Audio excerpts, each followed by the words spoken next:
The following is a production of DallasCowboys.com and the Dallas Cowboys Football Club. How about them Cowboys? Yeah! Go Cowboys! Let's go, baby! Are you ready for a break? Yes. Are you ready for a break? Absolutely. Ready for a break?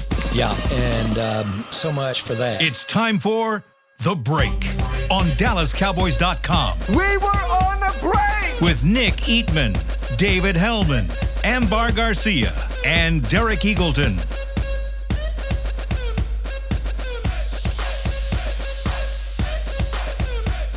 It's Wednesday, November 17th, 2021, season 17, episode number 63. Welcome to the latest edition of The Break, live from the SWBC Mortgage Studios at the Star. It is Founders Day for the Omegas, so a little shout out to the Bruz. Shout out to the Bruz. As we get this show flowing. Nick, give me a 63, and I swear. Punch him. Stretching. God, it's tired. I just said Don't the get me time started. messes you up. You can't stretch. I'm in a mood today, so Clarence wears that. Clarence Hill wears Omega stuff all the time anyway, but he was decked out today. But he came full go. It makes a lot more sense all of a sudden. Yeah. 63. Give me 63. Kyle Kosher? I like that. Yeah. Underrated guard, in my opinion. Oh, yeah, he was like the worst lineman of the starting five, and he was like really good. Yeah. That was a He was good a good line player. with 3 Pro Bowlers and him and Colombo. Yeah. I don't have a lot of other 63s. Tyler Biotish. Bye, Diz. Yeah. Bye, Diz. Bye, Diz. Glenn Titanser. There's a player back in the 80s. Never have heard that name. Never heard of Glenn Titanser, GT? Nope. No. GT? No, haven't heard of him. See, like, when you throw out a number, the first thing that I do automatically is just go back to the 1983, 84 teams when I was like 7 and 8. That's my team. I can just give you a number there, but I don't always want to do that. I want to mix it up a little bit. But 63, Glenn Titanser. Yesterday I had to with Brian Baldinger. Yeah. Yeah. I learned something yesterday. Yeah. I did not Hey, know he Nick, was a what about Cowboy. Aaron Gibson? Remember how big his head was? Aaron He had Gibson. the biggest head in the league. Yeah. He came from the He was Lions. huge. What, like 500 pounds or something? He was like 400 pounds. huge. And they had to just give – the Lions had to ship their helmet over, and luckily they didn't have to do a lot of changing of the paint schemes and all that stuff. But, yeah, he had the biggest head ever, and they were like, well, we got to figure this out. We don't have a helmet like How this. long did he last? It didn't seem like he was here that long. Did he play for the Desperados at one point? Maybe. But he probably had that same helmet. Jeez. All right. Big dude. All right. Let's talk some injuries. We got a few guys we need to catch up on. Tyron Smith, he's now missed 2 games. 2 games. But it sounds like there's a possibility he may be back this week. Possible, yeah. Well, yeah, we'll stick with possible. Stephen Jones gave him a glowing review on Monday. He was like, "Yeah, add him to the list of people who should be able to play." And Jerry Jones says, "Yeah, I agree with that. We get this information." He was like, from "I get the same report as Stephen does." So, yes, yeah, they feel good. He's Yeah. gonna be involved in the individual, the early portion of practice before you get into the team reps. McCarthy said they'll evaluate him to see if he does more. I kind of feel like McCarthy just says that to make everybody feel better. I doubt he'll do a ton in team today, but I guess we don't know that for sure. But yeah, he'll be out there. He'll be practicing. Any idea what he has to do this week in order to pass? I assume they have some kind of threshold where they say, okay, he's ready to go. Get into the team period, whether it's today or tomorrow, tackle things, go against a rush, and feel okay doing it. feel okay on Friday. Yeah. I mean, do it Thursday. Feel okay on Friday. What's your sense? Playing. When Stephen Jones says on Monday, like, he's got a real shot, add him to the list of guys who should be able to step up and go, I'm going to rock with that. This is a huge game. It absolutely Playing is. the chefs. You got to go out there and you got to. Now, if it was That just went over a lot of people's heads. I don't know I know if you it guys did. probably know, but I think it's some people it probably went over there. All-time great commercial. It was. All-time Absolutely. great commercial. Absolutely. What were you saying, Amber? I was gonna say that if that comment had come from Jerry Jones initially, we would have been like, maybe let's not get so excited because we know he's very, very optimistic. That's an what- optimistic person. That's what makes it funny and encouraging. Like, Steven's pretty good about not giving stuff away. Yeah. He plays a little closer to the chest than Jerry does, and he's just like, yeah, he's going to play. So I'm taking that to the bank. If he doesn't play, I'll be surprised. All right, good. Talking about CeeDee Lamb, he did get hurt in the game. It didn't seem like it was a huge deal. Seemed like they were kind of pulling starters at that point anyway. What are we hearing about him? It was a boo-boo, I think. Like, no, I'm not like making fun of CeeDee Lamb. I'm just he bruised his arm. He said it was nagging at him and it hurt. But like, if the game was close, he wouldn't have. I don't think he would have sat. So for going forward, we shouldn't be worried. Nobody even asked McCarthy about it today because it's just a foregone conclusion. Football injury is what Yeah, it Sounds like he was dishing out more pain than delivering it, or getting, seriously. Headbutted Dak in the face. That's pretty funny, actually. Was it? That's For everybody but Dak, yeah. I mean, he laughed. Dak. I mean, some inside the NFL got him mic'd up. He was kind of laughing, like, "Geez, CeeDee, thanks, Awesome man." for them. Yeah. That's cool that they able to do that. Yeah, I thought somebody had kind of poked him, after in the post-game press conference. I'm like, what happened to his eye? I'm thinking somebody poked him and didn't know it was like his own teammate. That's a tough. real quick point about CeeDee. He's a tough son. Yeah, he is. I mean, if I think he used a different term on the sideline. If Dave can that was a mumble a curse. That was a really good one, by the way. No, it was not. I didn't even do it on I purpose. saw all of our lives flash before my eyes as he did that. Like, let's not do What's that so again. funny is just like like a week ago, somebody even asked me, what do y'all do when y'all drop the F-bomb? I was like, we just don't do it. Yeah. And then Until. kinda did. But yeah, There's always a first time. He's tough. He's tough as nails. That probably wasn't the first time. But real quick, I don't wanna know. real quick about CeeDee, it's just a great example of like, and that's minor, but when we talk about players are always dealing with something, that only gets reported because he sits out for the rest of the game and it gets called up to the press box. Like, And we noticed it. We noticed Right. when he left the field kind of moving his arm that weird. happens like 6 times a game, but the guy goes back in because it's a close game and you have to. That's what we're saying when you're like, everybody's dealing with something in November. CeeDee, it probably still hurts, but it's not going to keep him out of the game, But I think the thing to remember, too, is that that's also the nature of football players. When their adrenaline's pumping, sometimes they can do things that then when it stops, they're like, oh, gosh, this is a real injury. Yeah. I mean, I think about Robert Woods out in L.A. They said he tore his ACL. wild. He continued with practice. He did his post-practice interview with the media. Then later, they did some tests on it and found out he had torn his ACL. Like, that's where you're like, it's just these guys are a different breed. They just aren't normal human beings when it comes to pain tolerance. And so that's why you have to at least ask the question, is this something more? Because you just never know if it's something more once that adrenaline stops pumping. All right. A couple guys that we want to talk about from the standpoint of returning to the lineup. DeMarcus Lawrence, Neville Gallimore, how far are we away on those guys and getting them back out there? This is becoming a subplot, and I totally understand why. Especially in the case of Neville Gallimore, because he hyperextends his elbow on like August 14th. It's Thanksgiving, basically. It's been 3 months. Yeah, and his practice window hasn't started, and people are like, "Oh my God, did he have a setback? Is something terribly wrong? Where the hell is this guy?" He hasn't had a setback. I think he's out there every day rehabbing and doing the stuff that he's supposed to do. I think it's just a case of an injury that drastically affects the position that he plays. I don't know. I mean, I don't know if he's had a setback, but I'm not 100% sure that he hasn't. I mean, this is a long window, right? I thought, didn't they say that's 6 to 8 weeks? It was we're at 12? But I feel like 8 weeks. But people hear 6 to 8, and then you hope for the best. So you're 6 to 8 for a punter. You're leaning heavily on that 6. Yeah, and I guess you're right. I don't know for sure that he hasn't had a setback, but I think this is just a case where you need your arm strength to do that job. Mm-hmm. It's not something that you can gut through like maybe who's a guy that doesn't necessarily need full like use a safety of his elbow. that wraps up his arm or something like that. Yeah. You need that leverage, and McCarthy has talked to us about this, where it's like you can see him hitting the sled, and you just know that the arm strength isn't where it needs to be to get into a game and be useful. I get that that's frustrating, but this is weird too, because like y'all correct me if you think I'm wrong. It feels like we're kind of close to the end of the season, right?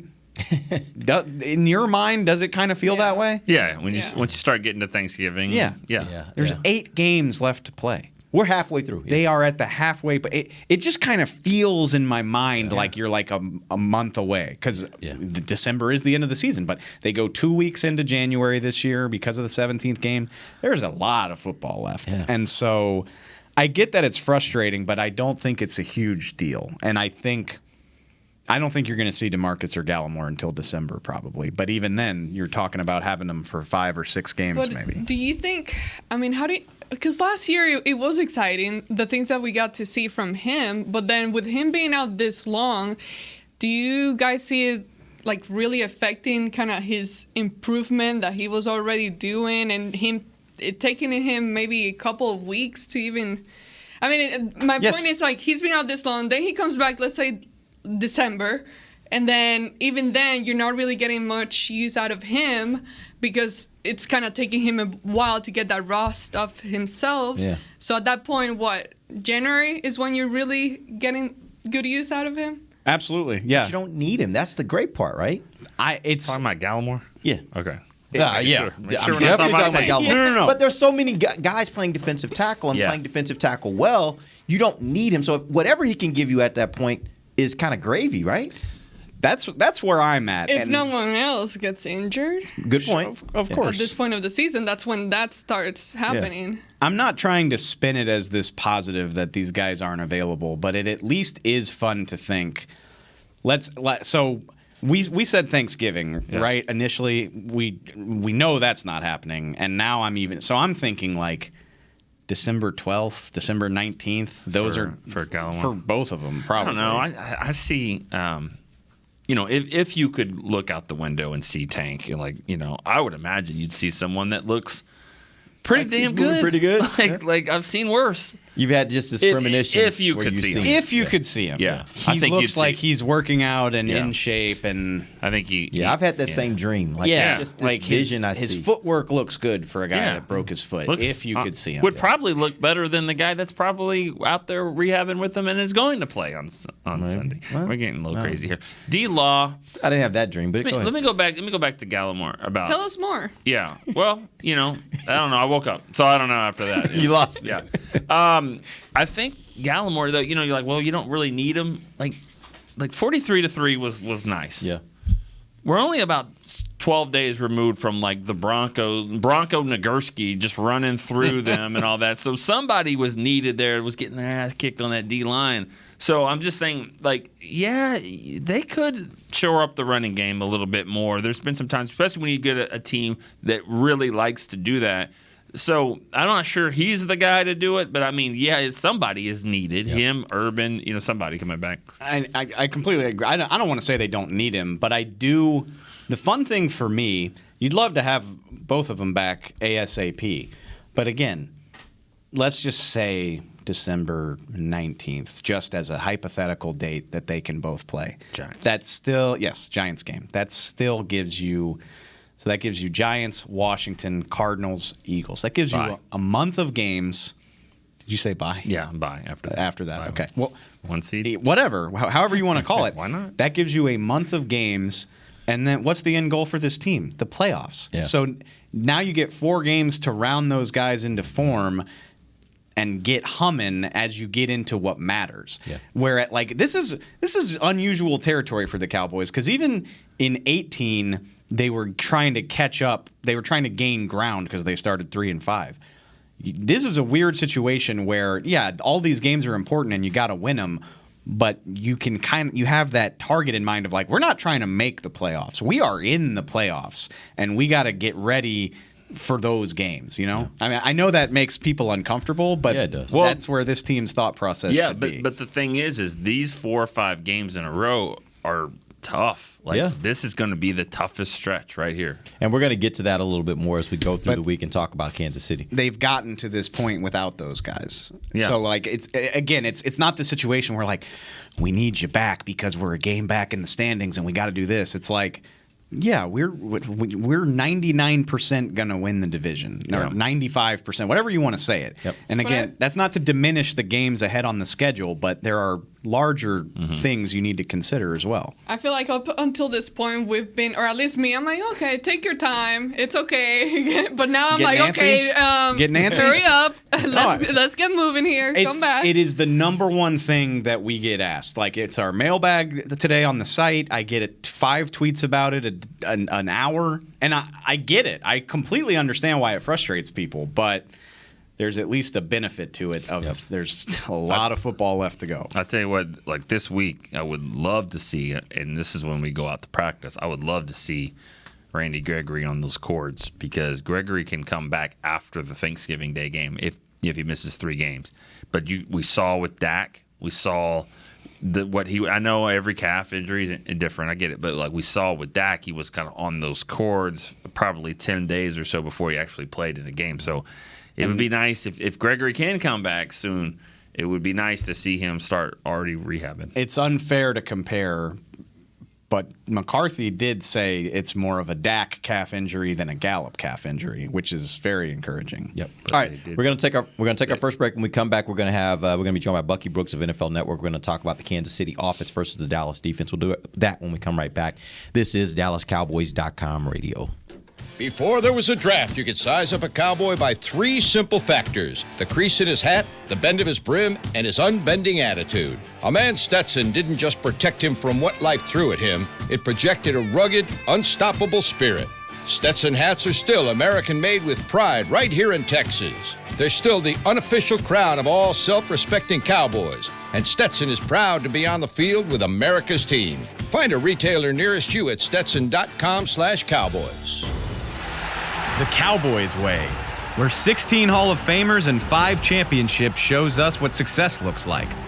Where turkey is always the second best part of Thanksgiving Day. Where we are all defined by one single thing, the star. Where we as fans know it's our job to keep the tradition going. Bank of America is proud to be the official bank of the Dallas Cowboys and to support the quest of living life the Cowboys way. Copyright 2020, Bank of America Corporation. Want to use what the pros use? How about the official men's skincare brand of the Dallas Cowboys, Jack Black? Right now you can get the Jack Black Starter, a curated collection of Cowboys locker room favorites for just $10 with free shipping. The starter includes 4 Jack Black skincare favorites plus a full-sized intense therapy lip balm. Go to getjackblack.com/cowboys and use the code word TEAMJB. That's getjackblack.com/cowboys. The Jack Black Starter, $10, free shipping. Honey, big news. Gary, are you okay? Oh, I'm not Gary anymore. I'm Jackie Flash. What? See, I want the latest smartphone, but the best deals are only for new customers. So, to get a new customer deal, I changed my name to Jackie Flash. Okay, but the best smartphone deals at AT&T are for everyone, new and existing customers. That's huge. Then guess who's getting a deal? Is it Jackie Flash? Jackie Flash. It's not complicated. At AT&T, our best smartphone deals are for everyone. Restrictions apply. Visit att.com for details. Back to the break. Celebrate Christmas at the Star with the Cowboys Christmas Extravaganza, powered by Reliant. The 20-minute show electrifies the Star in Frisco with a powerful mix of game day excitement and Christmas cheer every Friday and Saturday at 6 p.m., November 19th through December 18th. Admission parking are free. For more information, visit thestardistrict.com. I see that tree is up out It there. is. It is Christmas time, How Mr. tall do you think Hellman. that tree is? 100? I don't think it's 100, huh? Yeah, I don't think it's 100. I wouldn't guess it's 100. I would guess 60. Yeah, something like that. I don't know. I mean, it seems the Rockefeller tree is like 100, and that's nowhere near as big, right? Yeah, I don't think so. How many shacks would go up there? Is that a good way to measure? I don't know. I'm just trying. It was pretty big. I don't know. You might be right. Anyway, it's I know Christmas you. time here at Hey, the Star. I bought my dog a dumb Santa toy. You did. I'm on board. You did. We got him. It's been 3 weeks since this conversation started. Now it is way more acceptable now. Is it? We still haven't gotten to Thanksgiving, so I don't know. It's It's a week away. It's still early, but it's not obnoxiously early. I don't know. Look at these reads. It's Santa this and this. That's and what that. started this whole thing. My You were lights are up reading- in my house, so I'm in. It's Christmas time, guys. Let's go. I'm done fighting it. As I said the other day, I mean, just because you wear red like you did on the show the other day doesn't necessarily mean that it's always about Christmas. Right. I know. Merry Christmas. All right, we're joined right now by Bucky Brooks of NFL Network. Bucky, let's talk some Kansas City offense versus the Dallas defense. They have, although they seem to be rounding out into form at 6-4, they did have a 3-4 start with losses to Baltimore and the Chargers and Buffalo and Tennessee. What was the main reason for their slow start? Turnovers. This was a team that was leading the league in giveaways. They were turning the ball over at an alarming clip. Pat Mahomes was throwing interceptions. They were fumbling the ball all over the place. And because they were giving teams extra opportunities and costing themselves scoring chances, they lost a lot of games. And the big thing that teams were doing, particularly to Pat Mahomes, is they were sitting in a two-deep shell. They were parking the safeties in the parking lot, and they were testing the discipline and patience of Pat Mahomes. And he failed the test because he would continue to try and push the ball down the field when there was an umbrella there, and he had a number of interceptions on tips and overthrows because he's trying to fit the ball into windows that just aren't open. So when you have Kelce, why would you do that? Like, why? I mean, why is that? Just goes down to patience? Is it just like he's just one of those things where he just wants to let's get this thing done quicker? Because it seems like you could with him. You could kind of dink and dunk down the field. Yeah, but that's not fun for them. Okay, then that makes sense. They are like the they're like the Golden State Warriors in the Golden State Warriors prime, where they're killing you with the 3-point shot. They are energized off big plays, and so when they don't get big plays, it's hard for them to kind of get into their rhythm and get into the groove because they feed off Tyreek Hill going crazy, Travis Kelce, Mecole Hardman, and any of the perimeter playmakers making explosive plays. And so when they don't get that, Pat Mahomes gets impatient, and he just hadn't been able early in the year to just live with the 5-6 yard completion. We'll take our time moving the ball down the field. That frustrates them. And so when they don't stick to the script and play very patient and detailed, it gets sloppy and it can get away from them. However, the last couple of weeks, they've shown more patience. They've taken better care of the ball. And the Chiefs that no one wants to see are beginning to come back. Love to hear that. They got a lot of credit in the offseason for the way they just completely revamped their O-line, trade for Orlando Brown, drafted 2 guys, signed Joe Thuney.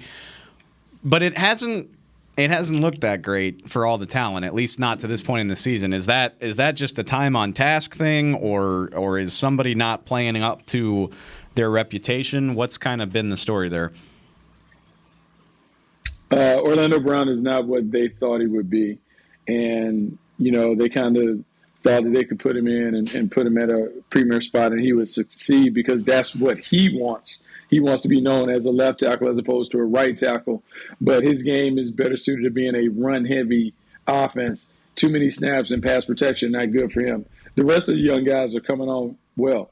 And they're beginning to play the kind of football that we're used to seeing the Kansas City Chiefs play. And so it's one of those things where the more that they play, Andy Reid gets a better feel for who they are and what they're about. And then he's able to kind of tailor the game plan to that. But I would also say some of this falls on Andy Reid. Andy Reid, despite being a college offensive lineman, he prefers to throw the ball all over the yard. And sometimes to their detriment, they neglect the running game. And when they neglect the running game, they actually play into the hands of defense because the defense wants to take away the passing game and they want to challenge Kansas City in terms of making them run it. But when they don't run it and keep throwing it, they kind of play into their hands. Bucky, mine is a pretty general question. I feel like looking in the past few weeks, the end results of both teams have been kind of similar to each other as far as like what the defense is allowing versus what the offense is scoring, especially this past week with both of them kind of coming in with 40-plus points. I just want to know, how would you compare these two teams in general, what the Chiefs are doing currently versus what the Cowboys are currently doing? I actually think they're very, very similar on both sides of the ball. I think both teams, their best defense is their offense. If they can put you in a situation where you're forced to chase points and they force you to be one-dimensional when you have the ball, that's the way that they want to play. And so both teams want to push the envelope a little more on offense so they can make you abandon the running game, and then you have to throw into a defense against a defense that knows that you have to throw, so they can pin their ears back and go rush the pass, so they can sit back in coverage and go kind of play the ball and read the quarterback's eyes. The Kansas City Chiefs have improved the last 3 weeks, particularly on defense. Spags has kind of gotten the defense resolved and fixed, and he typically likes to fix things by blitzing. His answer to everything is, hey, let's just dial a depression. We'll figure it out, see if we can get a play or two, and that's what they're living for. And so this is a defense that lives off the big play. Sacks, tackles for losses, interceptions, forced fumbles. If they get any of those things, then they're playing the game the way they want to play it. And so Dallas has to be aware it's a ball security game. Got to really take care of the football. When you go back and look at Tennessee's games, there's one clear outlier, in my opinion. That's the game they played against Tennessee.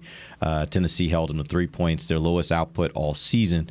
What did Tennessee do during that game that shut down that offense? And the secondary question to that is, does Dallas have that sort of repertoire, that sort of scheme?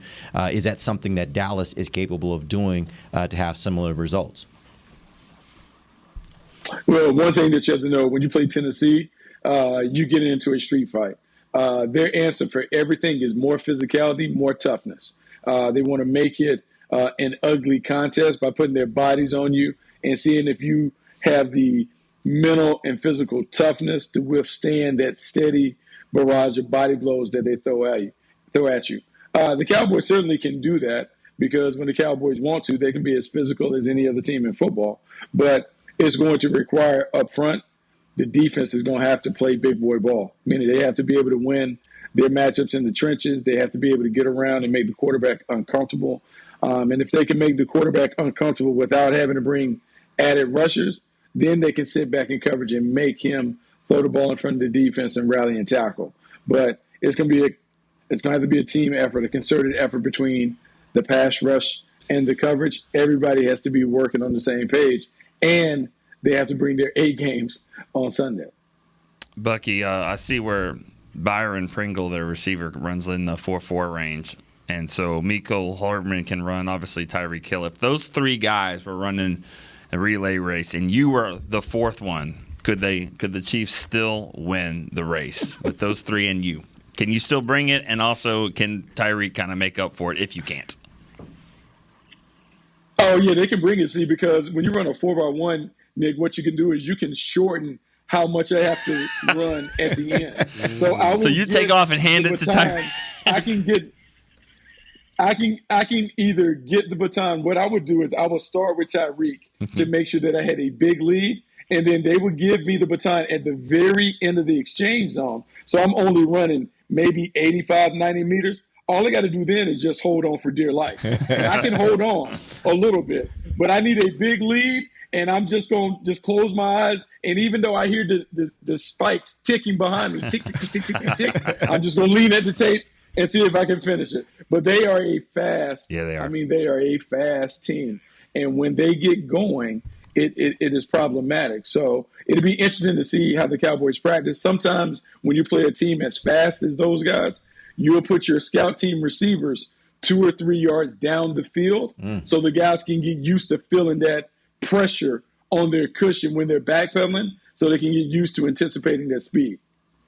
I can't follow that up. The funny thing that Nick didn't say was, who are they running against? Because if they're running against the four of us, then I think they're probably okay. No. Like, who are they running against? And you know what? We come back in the next segment. We'll talk about it more. Maybe we'll see who the Cowboys Four is. Yeah, boy, I do know this. When you start talking about fastest players and receivers and all that stuff, that's one way to get these guys on that side of the building start chirping and I heard what you said. Like, nobody wants to be.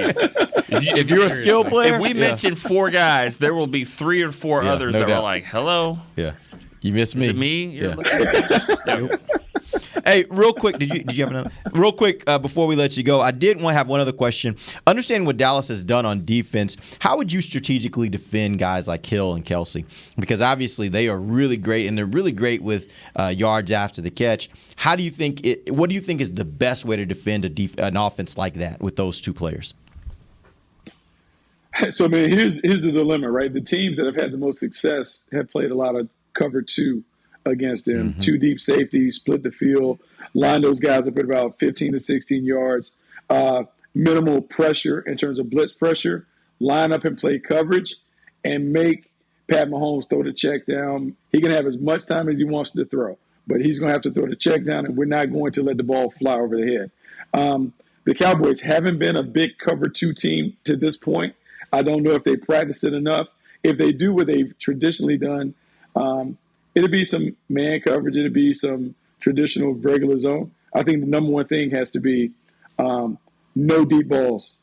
Tyreek Hill cannot catch one over the top of the defense. Make everything that they catch go back to the quarterback. He has to catch you running back to the quarterback.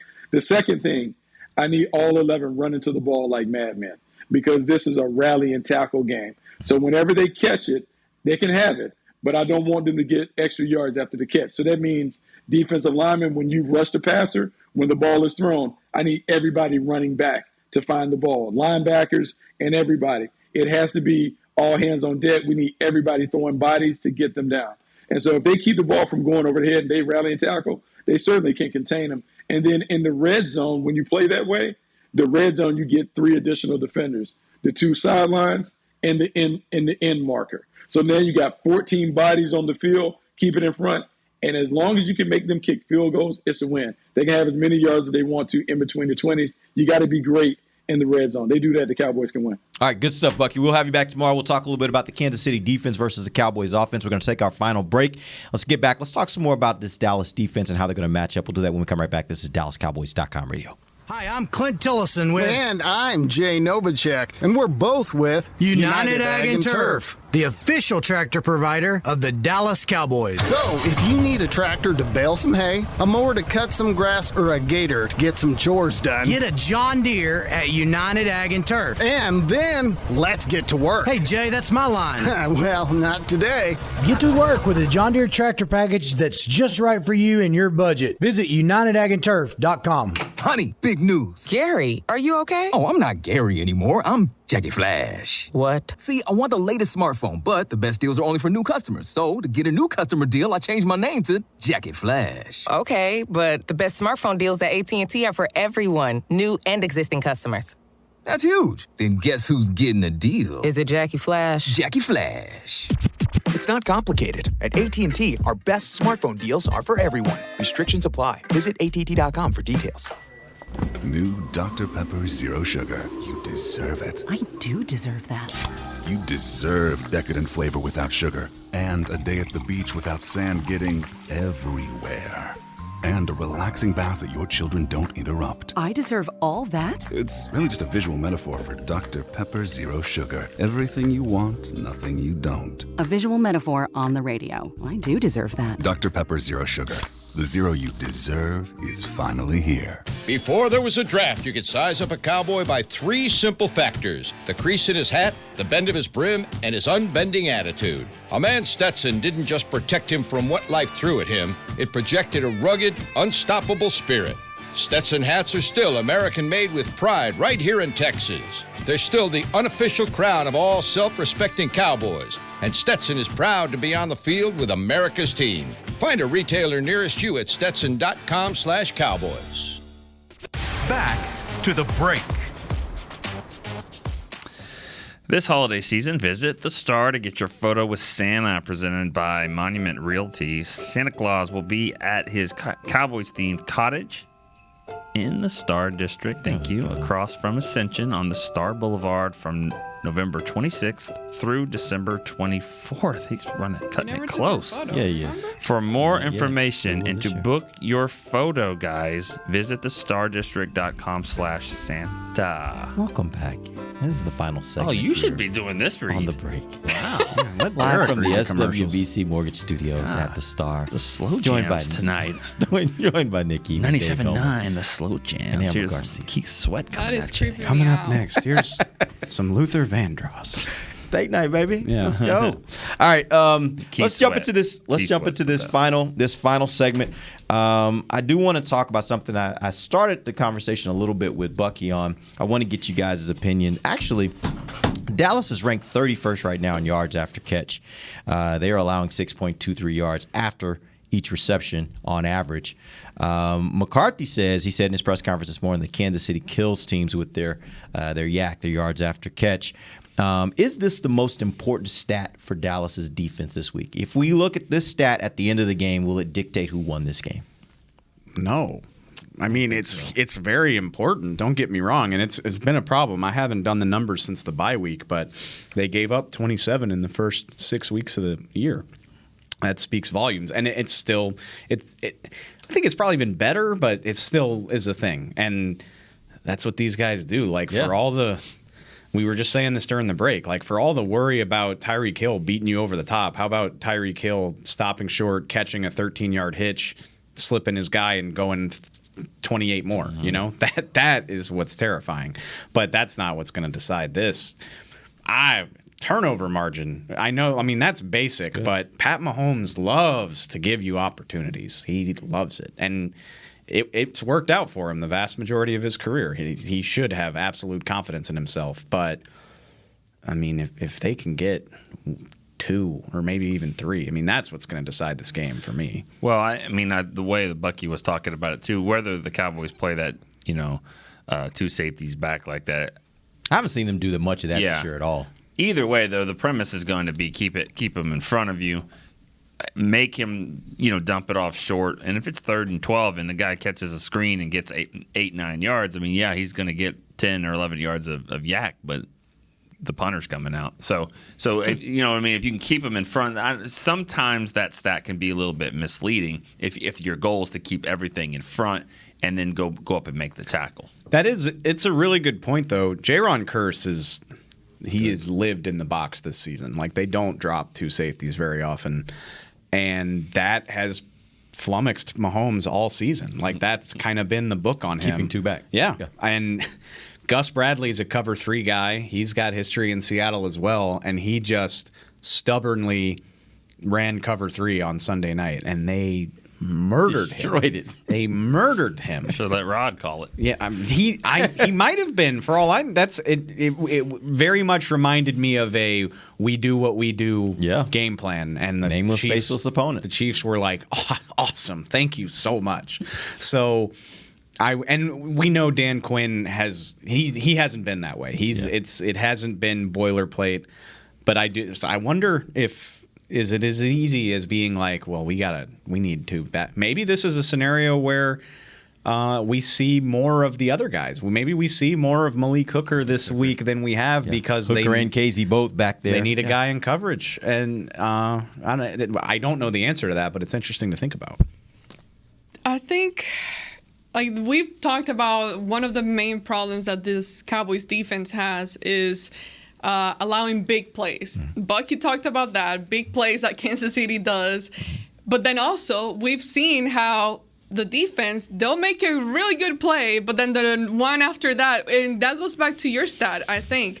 The one after that, the opponent will catch the ball and then run for however many yards. So it's like, it's never fully one way. It's always, okay, they stop them here, but then give up this much and then come back. And it's just like a whole back and forth that I think that this week, it really might bite them. I almost bit my lip, but bite them in the butt this week. And I think that stat that you gave, it's going to be a bigger problem than we think. Yeah. Dave, I'll go back to what you're saying. I actually hope they take that strategy of give me more of Hooker and KZ back there at safety and keep 2 of those guys back.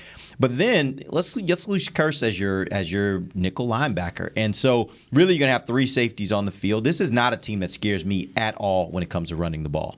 I feel a lot better about trying to do as much coverage as possible. So get more secondary guys on the field.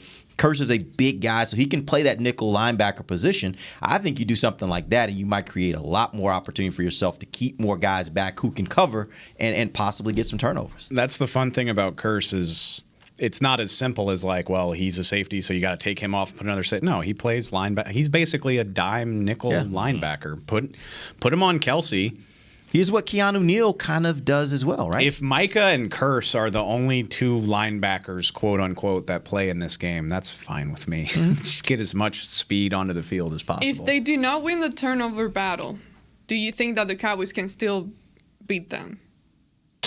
Sure. Will. But if they don't win the turnover battle, I don't feel comfortable saying they'll win. I think if they if they lose the turnover battle, I think that they're going to probably lose the game. But I mean, it could be 1-1 or 0-0 or whatever. Or let's say 0. Either team gets a turnover. Then I think the Cowboys will probably win the game. I think they're better. I will say this: if it's like 2 Kansas City, 1 Dallas, I think Dallas could still win a game like that. It can't be like they got 2 more turnovers than Dallas. Like they can't be +2 over whatever Dallas does. I'll go as far. Then I think they're in real trouble. I think if it's even, they probably lose. Really? You don't think in an even turnover game where they literally end up in a shootout back and forth, you don't think Dallas can win that game? I didn't say they can't. You don't think they will? Yeah, when you go into hostile environments against teams like this, I know it's just one game, but they seem like they're kind of rounding into form. Like they seem like they're playing a little bit better. What we talked about in the first segment about like kind of starting to hum in December, they know what that's all about. Like they know what putting it together ahead of the playoffs looks like. So you probably need breaks to win games like this. And I'm not trying to talk down on the Cowboys. I think they're one of the 4 or 5 best teams in the NFL right now. But I still think you got to have things go your way to win games like this. Not saying they can't, though. They definitely can. Just I don't know that they would. That's all I'm saying. I just wonder what the weather's going to be like. I don't know why. I keep thinking it's going to be like really windy. And if you can just okay. Derek's like, I got this. Oh, because that's 100% accurate. Like, no doubt about that. Let's just see. If it's problematic, if the wind's swirling and all that, see, I don't like that. I feel like Mahomes can probably figure it out better than Dak will as throwing there. All right. If it's just throwing the ball around, pitch and catch, I think the Chiefs are going to have a hard time stopping them. 3 p.m. Sunday in Kansas City, Missouri. It will be 56 degrees, 12-mile-per-hour winds, no precipitation, partly sunny. Sounds like a perfect day for football. Absolutely. Let's do it. Okay. And did you say Missouri? That's where the stadium is. Oh, Kansas City, okay. Missouri, I thought it was pronounced something else. Oh, Missouri? No, I don't. No, Missouri. Missouri. I'm pretty sure Missouri is the way you say it, but maybe people think. I thought we were about to teach you that Kansas City is in Missouri, and I was like, surely you've covered the NFL. I know there's a Kansas City, Kansas. Yeah, I do. Well, it's on the border. And I do know how you can drive up there as well. Inside joke, but yeah, I get it. All right, so yeah, I think the weather will be as cooperative as you can expect it in November in Kansas City. Good. Like there could be worse weather situations than this for sure. I don't feel like I feel like I need to clarify this because I don't like the way I said it. Like I'm not trying to. Get any tweets yet? No. That's what I do. I'm always trying. Nowhere to near as many people listen live as you think they do. But I see the numbers, but go ahead. I'm not trying to suggest that like the Cowboys need all these crazy breaks to win the game. Like this is an even matchup. The Cowboys are a very good team.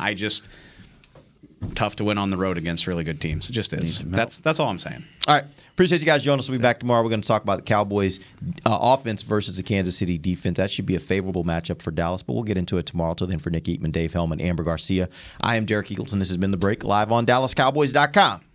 Radio.